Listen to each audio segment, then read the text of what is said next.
দর্শক সবাইকে আমন্ত্রণ জানাচ্ছি এসকে ফর কলেজে নিবেদিত বিশ্বমানের ক্যান্সার চিকিৎসা এখন বাংলাদেশে অনুষ্ঠানে। আপনাদের সাথে আছি আমি ডাক্তার অর্থি জোখরিফ।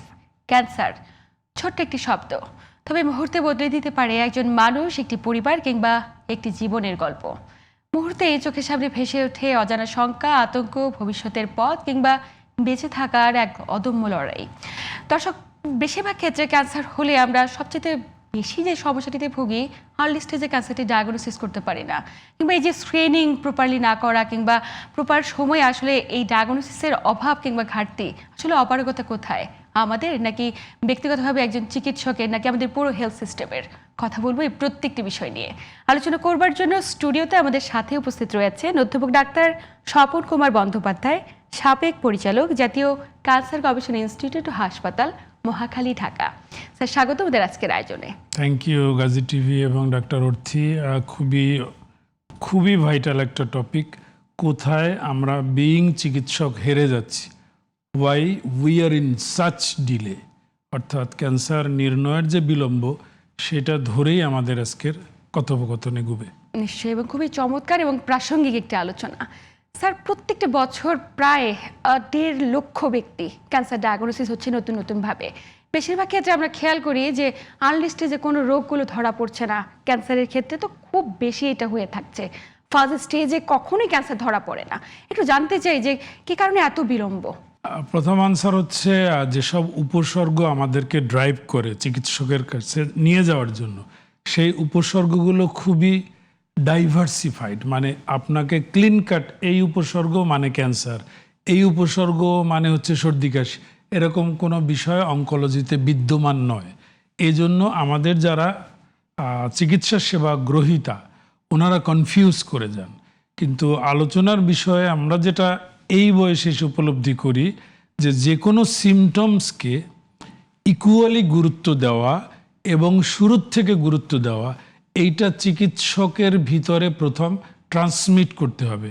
কারণ at the end of the day আপনার প্রথম চিকিৎসক কিন্তু যে কোনো এমবিবিএস চিকিৎসক, যিনি হয়তো উপজেলা অথবা ইউনিয়ন অথবা জেলা লেভেলে কাজ করেছেন।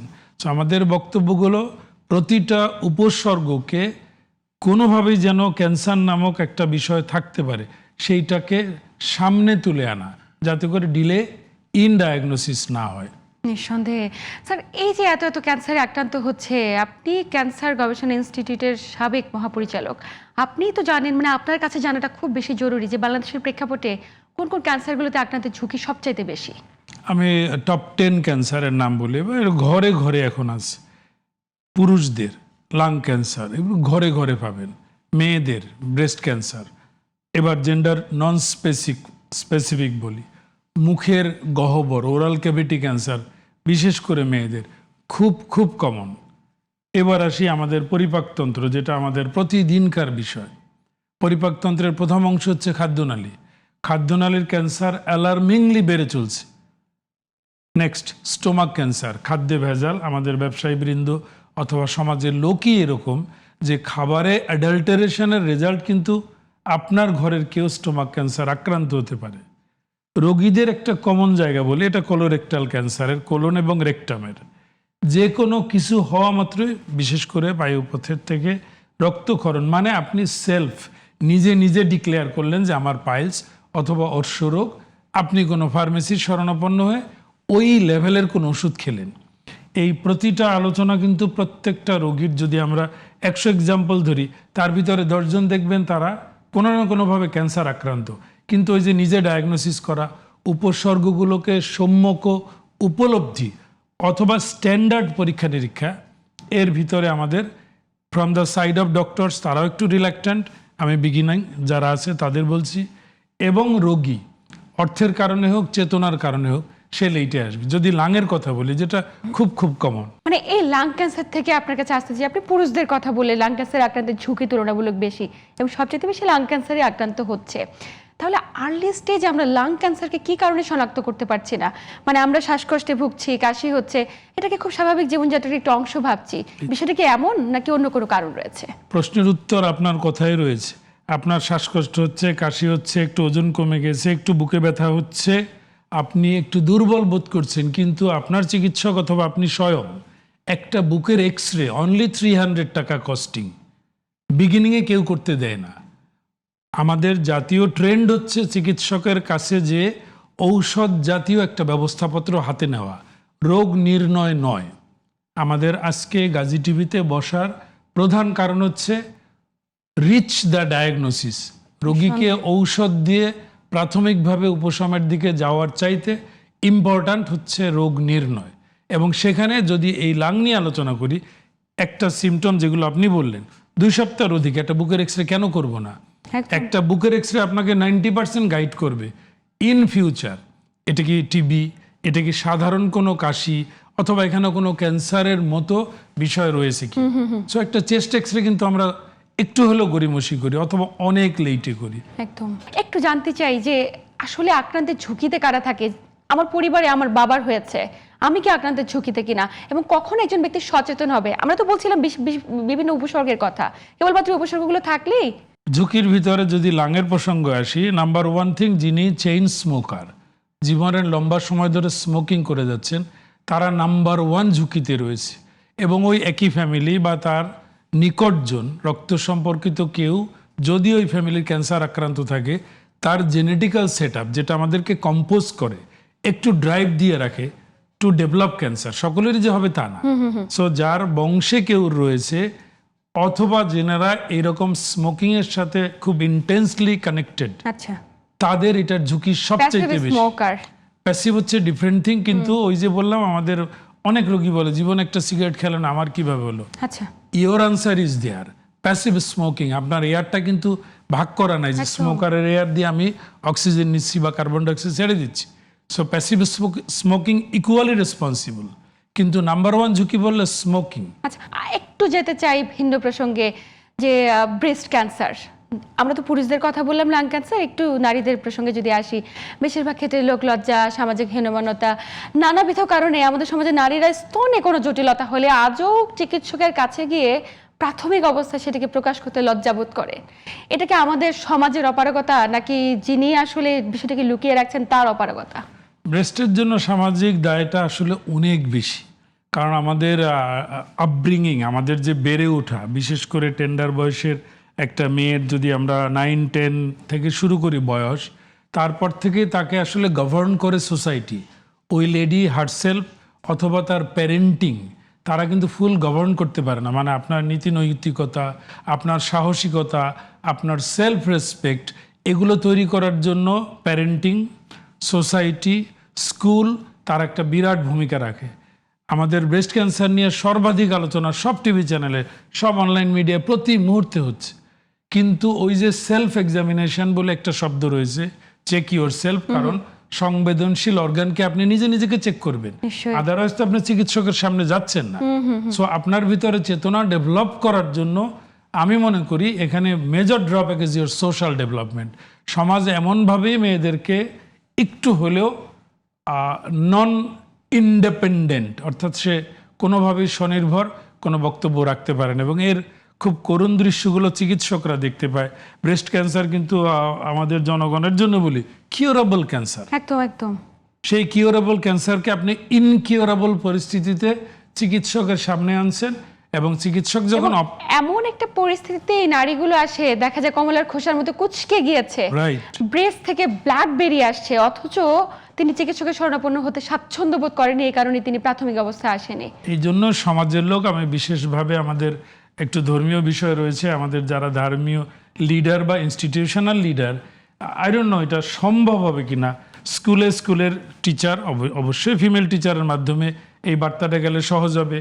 ধর্মীয় নারী লিডার, এটা হচ্ছে আমার চোখে ওইভাবে আসছে না এদের মাধ্যমে, কারণ ধর্ম কিন্তু আমাদের সমাজকে অনেকভাবে গভর্ন করার ট্রাই করে। সো আপনাকে মেসেজগুলো শুধু চিকিৎসকের মুখ দিয়ে দেওয়া ইজ নট এনাফ। একটা মোমেন্টাম অ্যাড করে, আমাদের বেশ কিছু সেলিব্রিটি রয়েছে যাদেরকে সবাই চিনে, দে আর ফিমেল, এবং তাদের যোগসাজশে যদি কোনো প্রোগ্রাম হয় তাহলে কিন্তু মানুষের আইটা ডাইভার্ট হবে। একজন চিকিৎসকের চাইতে একজন সেলিব্রিটি হোক, সে ফুটবল স্টার, ক্রিকেট স্টার বা সাম মিডিয়া স্টার, তাদের মাধ্যমে কিন্তু এই বার্তাটা যেতে পারে। Again in the presence of religious leaders, because এই মুহূর্ত পর্যন্ত যদি আমাদের যারা আমরা একটু পুরুষ ডাক্তার, আমরা কিন্তু ভীষণ ডিসকমফোর্টে থাকে হোয়েন এক্সামিনেশন লেডি, একদম তেনারা সম্পূর্ণটা ঢেকে আসে এবং ওই অবমুক্ত করার অনুমতি it will take 3 minutes of time কমপক্ষে, এবং যদি সম্মত হয় অবমুক্ত হতে আরও 5 মিনিট। দেখবেন আমাদের চিকিৎসকরা বাংলাদেশি তো দে আর ভেরি ফাস্ট, এই 7-8 মিনিট অ্যালোকেট আপনার জন্য কেউ করবে না। নিশ্চয়ই। সো আপনি কিন্তু বিরাট চ্যালেঞ্জে পড়ে যেতে পারেন। আপনার দিক থেকে you must be very clear, চিকিৎসক মানে অ্যাঞ্জেল, এইটাই ওয়ার্ল্ড ওয়াইড থিঙ্কিং হয়। কিন্তু আমাদের যেহেতু সমাজ ব্যবস্থাটা আমরা চিকিৎসকরা নিয়ন্ত্রণ করতে পারি না, বা আমাদের বার্তাটা কেউ নাও নিতে পারে, বাট রিলিজিয়াস লিডার্স যদি অ্যাভেলেবল হয় এবং যদি ফিমেল হয়, আমি মনে করি এক স্টেপ হয়তো এগিয়ে যেতে পারবো। স্যার একটু জানতে চাই যে আমরা তো ব্রেস্ট ক্যান্সার নিয়ে কথা বললাম, কিন্তু খাদ্যনালীতে ক্যান্সার, মানে আমার মনে হয় এত বেশি রুগীরা এই ক্যান্সারে আক্রান্ত হচ্ছে, বেশিরভাগ ক্ষেত্রে দেখা যায় আমরা স্বাস্থ্যকর খাবার না খেয়ে তৈলাক্ত, ভাজা পোড়া কিংবা হ্যাভি ফুড, জাঙ্ক ফুড খাওয়ার প্রবণতা আমাদের মাঝে অনেক বেশি বেড়ে গিয়েছে। এটাই কি কারণ, এবং কি করে বুঝবে একজন রুগী তার খাদ্যনালীতে ক্যান্সার হয়েছে কিনা? খাদ্যনালীর ক্যান্সার একদমই রাইট, খুব অ্যালার্মিং বেড়ে চলেছে।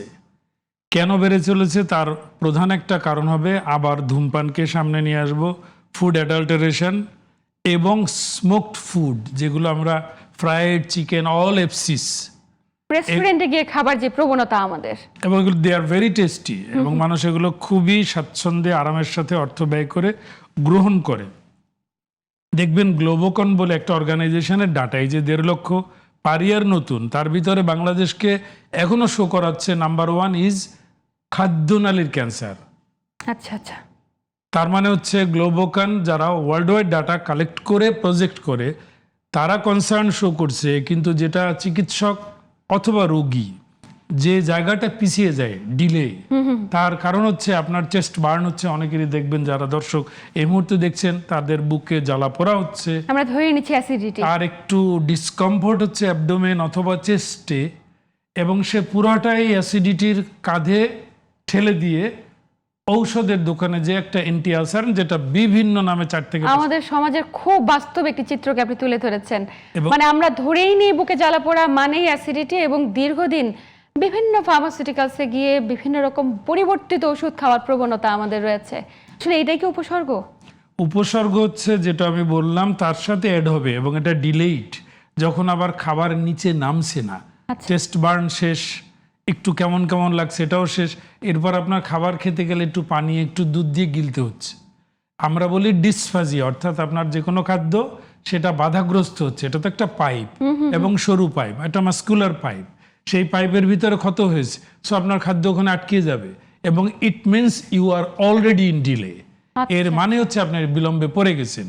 কিন্তু আমি যদি কেউকে বলি এরকম চেস্ট বার্ন, আপনার পেটে একটু ডিসকমফোর্ট, একটা এন্ডোস্কোপিক এক্সামিনেশন, যেখানে আপনি ক্লিয়ারলি আমাকে যেমন টিভিতে দেখছেন, পেশেন্ট শুয়ে শুয়ে দেখতে পাবে তার কোনো আলসার অথবা অস্বস্তিকর জায়গা, কোনো মিউকোজাল লাইনিং, অর্থাৎ আমাদের সব টিউবের একটা লাইনিং আছে, লাইনিংটা ক্ষতিগ্রস্ত কিনা। আচ্ছা, এবং যদি সন্দেহ করে চিকিৎসক ইনস্ট্যান্টলি ওই ডিউরিং এন্ডোস্কোপি একটু টিস্যু নিয়ে আসবে, অর্থাৎ একটু ম্যাটেরিয়াল আনবে, যেটা আবার মাইক্রোস্কোপে চেক করা হবে এটা ক্যান্সার নাকি যে আলসার অথবা গ্যাস্ট্রাইটিস অথবা ইসোফেজাইটিস, শব্দগুলো জটিল, কিন্তু খাদ্যনালীর প্রদাহ, স্টোমাকের প্রদাহ, এইসব ভেবে যে আন্দাজে ওষুধ খাচ্ছিলেন।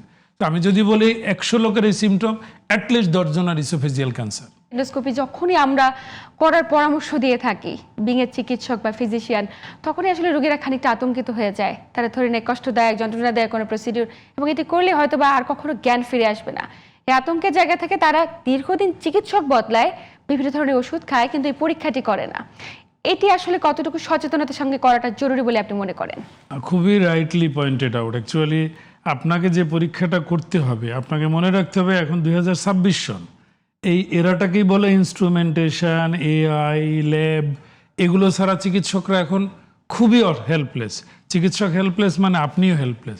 সো যখনই আপনাকে কোনোভাবে এন্ডোস্কোপি করতে বলা হবে, for your comfort, for your confidence, আপনি চিকিৎসকের সাথে নিরবচ্ছিন্ন কথা বলেন, যে ল্যাকিংটা আমাদের থাকে, পেশেন্টকে সারেন্ডার করতেই হবে, এর কোনো বিকল্প নাই। কিন্তু কমফোর্ট এবং কনফিডেন্সের জন্য কনসার্ন গ্যাস্ট্রোএন্টারোলজিস্ট যিনি এই প্রসিডিওরটা করবেন, ওনার সাথে একটু আলাপচারিতা দরকার। যেটা আমাদের ঢাকাতে দু একটা দুর্ঘটনাও ঘটে গেছে, ভেরি সরি টু সে।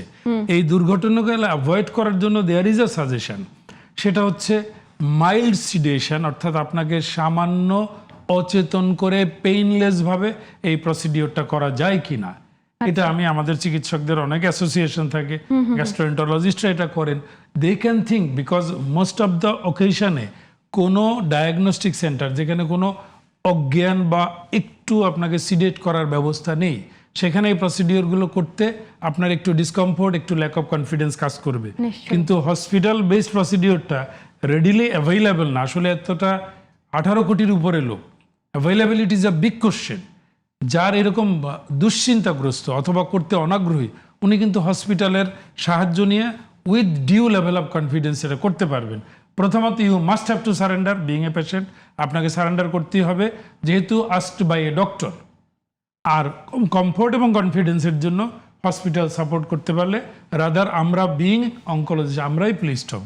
আরেকটি প্রশ্ন এক্ষেত্রে আনতে চাই স্যার, আমরা তো এন্ডোস্কোপির কথা বলছি, কিন্তু colonoscopy, short colonoscopy, long colonoscopy একটি দীর্ঘমেয়াদী প্রসিডিউর, দীর্ঘ সময়ে আসলে সারা রাত না খেয়ে থেকে এই যে পদ্ধতির মাধ্যমে এটি করা হয়ে থাকে, এটির প্রতি আসলে অনেকের ভীতগ্রস্ততা রয়েছে এবং এটি না করার কারণে আমাদের বাংলাদেশে কোলন ক্যান্সারের মতো ক্যান্সারগুলো অযাচিতভাবে এত বেশি বেড়ে গিয়েছে।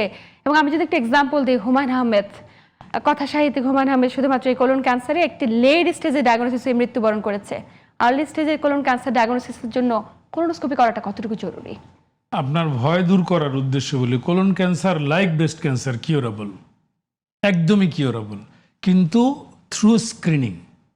আপনার একটা কোলনে ক্যান্সার তৈরি হতে it will take at around 2 years of time. এই যে চেঞ্জগুলো হচ্ছে লাইনিং অফ দ্য কোলন, লাইনিংয়ের ভিতরে পরিবর্তনের যে টাইমটা যায়, সেই টাইমটাকে এক্সপ্লোর করার জন্য স্ক্রিনিং কোলোনোস্কোপি এইটা আমাদের দেশে এখনো প্রচলিত না, because costing is the issue. সরকার এগিয়ে আসে না, সমাজ তো আমাদের একটু হলেও এই চিকিৎসক মানে উপসর্গ ভিত্তিক চিকিৎসক। সো আপনাকে প্রথমত হচ্ছে স্বীকার করতে হবে যে এটা কিওরেবল ক্যান্সার এবং আপনাকে একটু স্যাক্রিফাইস করতে হবে বাই স্পেন্ডিং মানি। আর মাইন্ডসেট যেটা এন্ডোস্কোপির বললাম, সেম হিয়ার। যদি কোনো হসপিটাল বেসড কোনো বংশের কোনো লোকের এই জাতীয় রোগ থাকে, আচ্ছা তার কিন্তু এটার ঝুঁকি দ্বিগুণ 3 গুণ, কোলন এবং রেকটাল ক্যান্সার। আচ্ছা আচ্ছা, যদি আপনার বংশে থাকে, আমরা নর্মালি 50-র উপরে বলি এটা কোলোনোস্কোপি করে চেক করেন, কিন্তু যার বংশে আছে তাকে কিন্তু আমরা 30-তেও বলি, আচ্ছা কারণ সে তো বাড়তি ঝুঁকি নিয়ে পৃথিবীতে চলমান রয়েছে। এবং এই প্রসিডিওরটা ডিসকমফোর্ট হয়, বাট কোনো ঝুঁকি নেই, zero, there is no risk factor. মানে অনেকে মনে করে যে তাদের আসলে এই কোলোনোস্কোপি করতে গিয়ে যদি মলদার ছিদ্র হয়ে যায়, পরবর্তীতে তিনি মৃত্যুবরণ করতে পারে কিনা, এই একটা আতঙ্ক কাজ এটা করে। আসলে মানে আনফরচুনেটলি পিপলস মাইন্ডসেট একদিনে চেঞ্জ হয় না। দেখবেন বেশিরভাগ ক্ষেত্রে ক্যান্সারের বায়োপসি করতে গেলে অনেকেই কথাটা বলে যে আপনি ওখানে একটু বায়োপসি করেছেন মানে সরিয়ে যাবে, একদম একদম সকল ক্যান্সারের। এই যে মাইন্ডসেট অবৈজ্ঞানিক, এই অবৈজ্ঞানিক দৃষ্টিভঙ্গি থেকে শিফট হওয়ার জন্য কিন্তু আমরা যতটুকু গাইডেড বায়োপসির কথা যেহেতু আনলেন, একটু জানতে চাই যে আসলে গাইডেড বায়োপসিটা কি, মানে এটা কি কারণে করা হয়ে থাকে, কখন আপনারা করে থাকেন? গাইডেড বায়োপসি অ্যাকচুয়ালি যে জায়গাগুলো আমাদের ওই রকম ভাবে অ্যাক্সেসিবল না ডিরেক্টলি, আমরা যেমন কোলনকে ডিরেক্টলি দেখতে পাচ্ছি, আপনি টিভিতে দেখতে পাবেন, রেকটামকে দেখতে পাবেন, ওখান থেকে বায়োপসি নিচ্ছেন, একদম clear that there is a lesion, অথবা আপনার সন্দেহটা তীব্র। কিন্তু lung cancer can you see, আপনি দেখতে পাচ্ছেন না। ইভেন ব্রেস্ট লাম্প, যেটা আপনি একটা দানার মতো টের পাবেন, সেই দানার ভিতরে কোন অংশটা very likely to have cancer, সেই জায়গাটা কিন্তু আন্ডার গাইডেন্স। গাইডেন্স মানে আপনাকে পথ দেখাচ্ছে, ইটস সামথিং লাইক লাইট।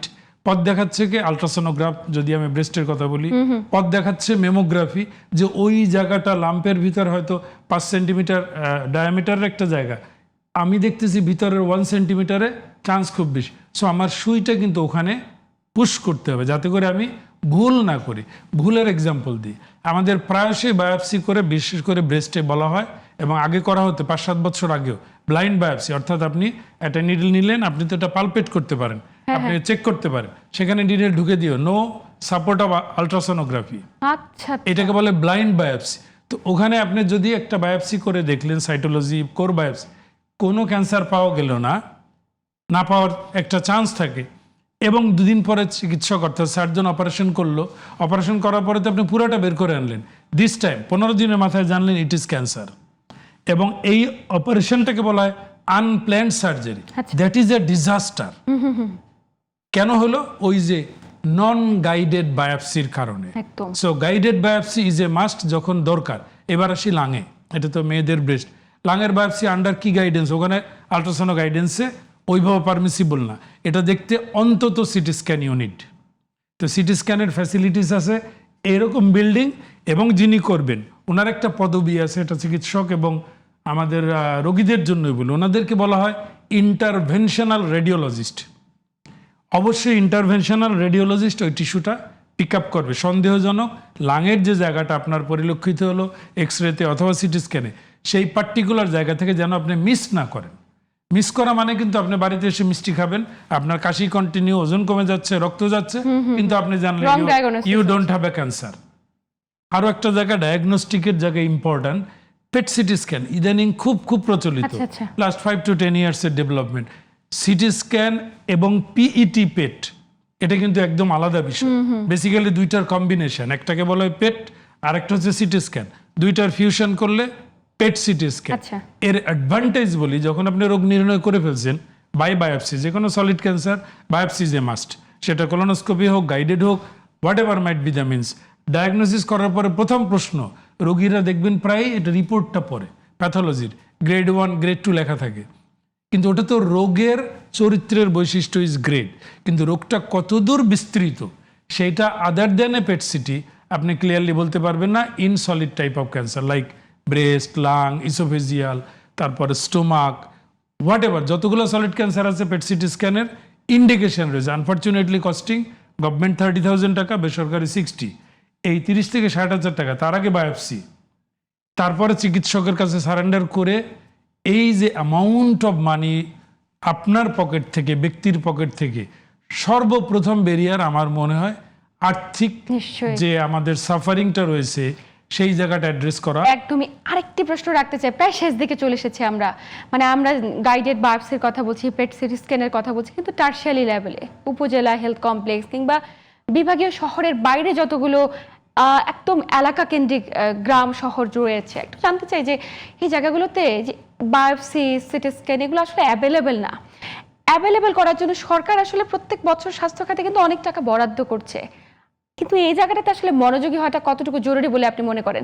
শুধুমাত্র একটি বায়োপসির অভাবে রোগীরা আর্থিক সচ্ছলতা নেই, দারিদ্র্য সীমার নিচে বসবাস করছে, বিভাগের শহরগুলোতে পর্যন্ত যেতে পারে না, তাই ডিলে করে ডিজিজ ডায়াগনোসিস হয়।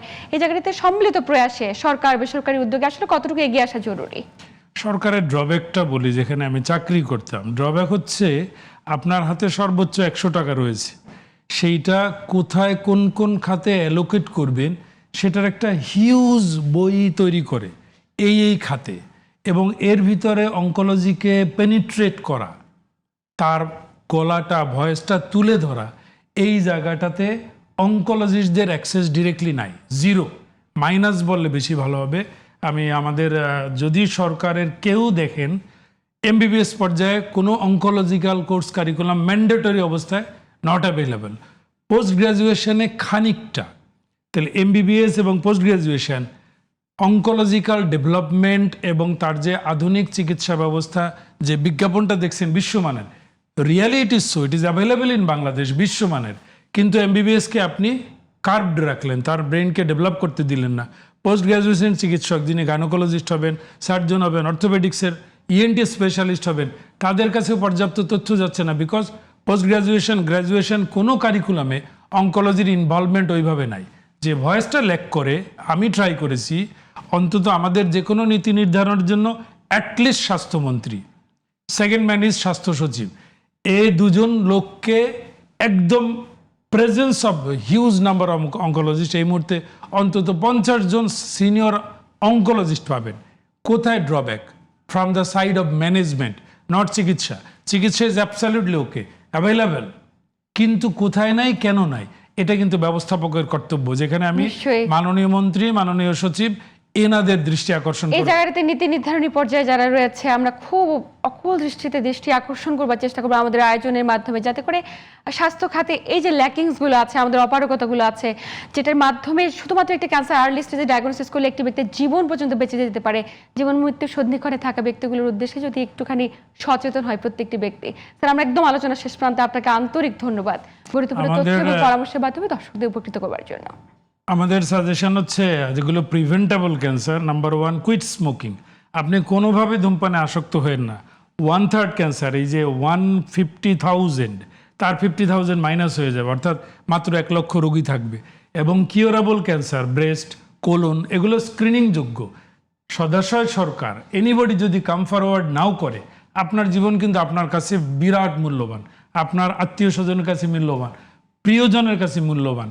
So breast cancer screening by ultrasonogram, self examination, colon cancer, rectal ক্যান্সারের জন্য কোলোনোস্কোপি, এবং ওই যে বললাম খাদ্যনালী স্টোমাকের জন্য আপার যে এন্ডোস্কোপি, কেউ করতে বললে আপনি ইতস্তত করবেন না। নিশ্চয়ই এই জায়গাটাতে অবশ্যই প্রত্যেকটা ব্যক্তির সচেতনতার বিকল্প কিছু নেই। আপনার মাধ্যমে, আয়োজনের মাধ্যমে হয়তো বা একটুখানি যদি সচেতন হতে পারে, সেটাই আমাদের আয়োজনের আসলে সার্থকতা। আপনাকে স্যার আন্তরিক ধন্যবাদ। থ্যাংক ইউ গাজী টিভিকে এবং আমাদের দর্শকদের সকলকে ধন্যবাদ। একটু সচেতন হবেন, আপনাদের জীবন আপনাদের কাছেই মূল্যবান অ্যাকচুয়ালি। ধন্যবাদ।